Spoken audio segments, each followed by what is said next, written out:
Kabar semakin berkurangnya personel militer Ukraina setiap hari semakin jelas, dibuktikan pada banyaknya beredar video-video yang memperlihatkan ditangkapnya tentara Ukraina, dan ada juga yang sampai tewas saat bertempur melawan Rusia.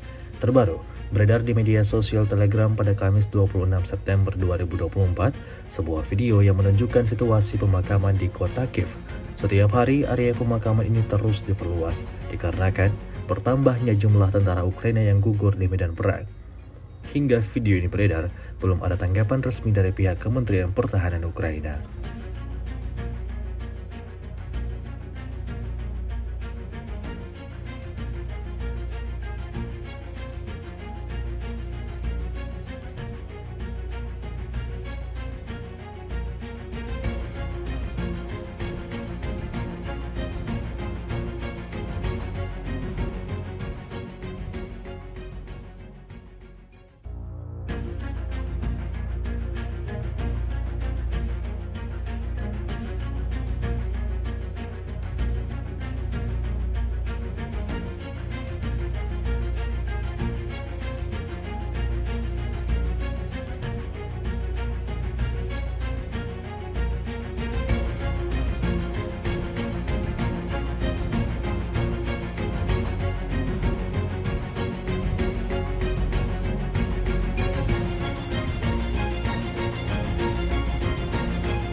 Download Tribun X sekarang, menghadirkan lokal menjadi Indonesia.